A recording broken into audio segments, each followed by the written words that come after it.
ഇന്നലെ വാങ്ങിച്ചതിനെക്കാളും നല്ല മയം ഉണ്ടല്ലയോ കിട്ടുന്ന സാധനം. ഇതെന്താ അൽഫാം വന്നോ അതോ കുഴിമന്തിയാണോ ഇത്? അൽഫാം മന്തി. അൽഫാം മന്തി അല്ലയോ? അടിപൊളി ചിക്കൻ അൽഫാം അത്. ഞാൻ വരുന്നതിന് മുമ്പ് എല്ലാവരും കഴിപ്പം തുടങ്ങിയോ? നിന്റെ താമസിച്ചേ ഇത്ര നേരം തന്നെ വെയിറ്റ് ചെയ്തേ? എനിക്ക് കളിച്ചിട്ട് സമയം പോലെ ഇല്ല വരാൻ പറ്റൂ. അതുകൊണ്ട് ഞങ്ങൾക്ക് വിഷമം. അമ്മച്ചി എന്തി? അമ്മച്ചി അകത്ത് റൂമിൽ. അമ്മച്ചി കഴിക്കാൻ വിളിച്ചില്ലയോ? അമ്മച്ചി കഴിക്കാൻ കൊടുത്തടാ. നീ കഴിക്കുക. എന്തി അമ്മച്ചി എന്തി? നീ കഴിക്കടാ. ഇവിടെ ഉണ്ടോ? ഇതെന്തമ്മച്ചി അമ്മച്ചിക്ക് ചോറ്? നമുക്ക് ചോറേ ഉള്ളൂ. നമ്മള് കുഴിമന്തിയുടെ മണമൊക്കെ വരുന്നുണ്ടല്ലോ. നമുക്ക് കുഴിമന്തി ഒന്നും ഇല്ലേ? അതെന്തോ അങ്ങനെ ഒരു സംസാരം? അമ്മച്ചി എന്ത് ഇവിടെ നിന്ന് കഴിക്കുന്നേ? നമ്മളെവിടാ കഴിക്കുന്നേ? വാ ഡൈനിങ് ടേബിൾ വന്നിരുന്ന് കഴിക്കേ. ഇതെന്ത് ഈ പാത്രം? ഇതാരും തന്നെ ഈ പാത്രത്തിലാ നമുക്ക് തരുന്നേ. ആര്? ആരാ തരുന്നേ? എന്റെ അമ്മ. അല്ല ആരാ ചോദിക്കട്ടെ. ചോദിക്കുന്ന എന്തോ വല്ലപ്പോഴാണ്. ഇതെന്തോ അമ്മച്ചിക്ക് ചോറ്? എന്തോടാ അമ്മച്ചിക്ക് ചോറ് കൊടുത്തു? അമ്മ എന്ത് കഴിക്കുന്നേ? ഞാൻ കഴിക്കുന്ന കുഴിമന്തി. കുഴിമന്തി കഴിച്ച് ഇറങ്ങത്തില്ലയോ? അമ്മച്ചിക്ക് കുഴിമന്തി വേണ്ട, അമ്മച്ചിക്ക് ചോറ് കൊടുത്താൽ മതി. അതെന്തോ? അമ്മച്ചിക്ക് ചോറ് മതി. ചോദിക്കട്ടെ. അമ്മച്ചിക്ക് എന്തോ മറ്റേ പാത്രം? നമുക്ക് വേണ്ടി മാത്രം ഇടാ. അത് അമ്മച്ചിയുടെ പാത്രം ഇടാത്. മമ്മി കഴിക്കുന്ന പാത്രം എന്തോ? മമ്മി കഴിക്കുന്ന പാത്രം നമ്മള് കഴിക്കുന്ന പാത്രോ? നമ്മള് കഴിക്കുന്ന പാത്രോ? അമ്മച്ചിക്ക് എന്താ ആ പാത്രത്തിൽ കഴിച്ച? പ്രായമുള്ളവർക്ക് പണ്ട് മുതലേ ഈ പാത്രത്തിലെ ആഹാരം കൊടുക്കാറുള്ളത്. ഇത് ഇന്നോ ഇന്നലെയോ തുടങ്ങിയതല്ല കേട്ടോ. മമ്മിക്കും ഡാഡിക്കും പ്രായമാകുമ്പോ ഞാൻ ആ പാത്രത്തിൽ തന്നാ മതിയോ? മതിയോ? നിന്നെ ഞാൻ അങ്ങനെയാണോ ടേബിളിൽ വളർത്തിയത്? അതേപോലെ എന്റെ ഡാഡി അമ്മച്ചി വളർത്തിയത്. ഞാൻ മമ്മിക്ക് ഇതേപോലെ തന്നാ മതിയോ?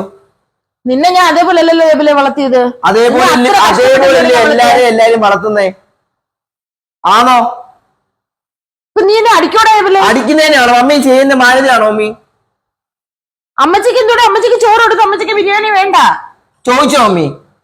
അമ്മി ചോദിച്ചോ? ഇല്ല, നമുക്ക് വേണ്ടി മാത്രമേ മേടിച്ചുള്ളൂ. ചോദിക്കാതെ നമുക്ക് വേണ്ടി മാത്രമേ മേടിച്ചുള്ളൂ ടേബിളെ. എന്നാലും ഒരാൾക്ക് ആഗ്രഹം കാണത്തില്ലേ മമ്മി? മര്യാദയാണോ മമ്മി കാണിക്കുന്ന മര്യാദയാണോ?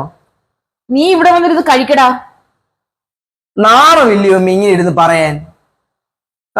പ്രശ്നമില്ല, നിനക്ക് മാത്രം പ്രശ്നമുണ്ട്. എനിക്ക് പ്രശ്നമുണ്ട്. ഡാഡിക്ക് പ്രശ്നമില്ല, എനിക്ക് പ്രശ്നമുണ്ട്. അമ്മി പോയി അമ്മച്ചി വിളിച്ചോ, നല്ല പാത്രത്തിൽ കുഴിമന്തി കൊടുക്ക്. വിളിച്ചോണ്ട് വരാം. വിളിച്ചോണ്ട് അമ്മി. നീ കൊള്ളാലോടോ. വിളിച്ചോണ്ട് വരാൻ പറഞ്ഞേ.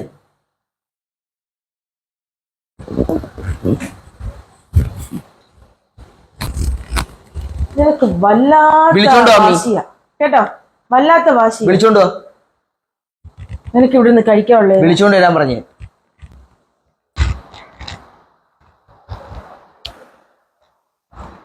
വാമി അവിടെ നിന്ന് കഴിക്കാം. എന്തിനാ അവിടെ നിന്ന് കഴിക്കണ്ടോ? നിങ്ങളൊക്കെ കുഴിമന്തി കഴിക്കുന്നത് ഞാൻ എന്തിനാ അവിടെ വന്നിരിക്കുന്നു വായി നോക്കാൻ?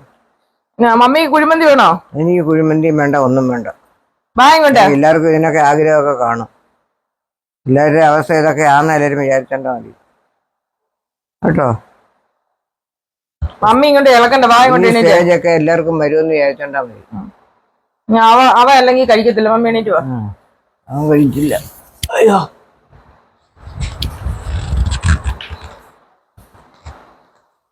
നാളെ തൊട്ട് അമ്മച്ചിക്ക് ഈ പാത്രത്തിലെ കൊടുക്കുന്നത് ഞാൻ അറിയുവാണെങ്കിൽ മമ്മിക്കും ഞാൻ വലുതാകുമ്പോ മമ്മി പറഞ്ഞെന്തോ കാരണവന്മാര് കഴിക്കുന്ന പാത്രമാണ്. പണ്ട് തൊട്ടേ പ്രായമുള്ളവർക്ക് കൊടുക്കുന്ന പാത്രം അത്. പണ്ട് തൊട്ടേ പ്രായമുള്ളവര് കഴിക്കുന്ന പാത്രമാണെന്നല്ലേ മമ്മി പറഞ്ഞു. മമ്മിക്കും പ്രായമാകുമ്പോ ഈ പാത്രം ഞാൻ ഇപ്പൊ കഴുകി മാറ്റി വെച്ചേക്കാം. മമ്മിക്ക് ഈ പാത്രത്തിൽ തരും. തന്നാ മതിയോ? മതിയോ? ഇന്ന് തൊട്ട് ഈ വീട്ടിൽ കാണില്ല. കഴിവി ഞാൻ അവിടെ മാറ്റി വെക്കുവോ. ഇനി ആരും ഫുഡ് കഴിക്കില്ല. ആരും തന്നെ അമ്മച്ചി കഴിക്കില്ല കേട്ടോ. കഴിയാതെയുള്ള കാര്യം വേണം ചെയ്യാൻ. കൂട്ടുമേ, എന്റെ മോൻ വേണമായിരുന്നു എനിക്ക് കണ്ണു തുറപ്പിക്കാൻ. എന്റെ മോനാണ് എന്നെ കണ്ണു തുറപ്പിച്ചത്. ഇനി മേലെല്ലാം ആ പാത്രം നമ്മൾ ഉപയോഗിക്കത്തില്ല. ആ പാത്രം നമുക്ക് മാറ്റിവെക്കാം. അമ്മ ഇപ്പം ധൈര്യമായിട്ട് ആഹാരം കഴിക്കുക. ഓക്കെ, ഹാപ്പിയാണോ?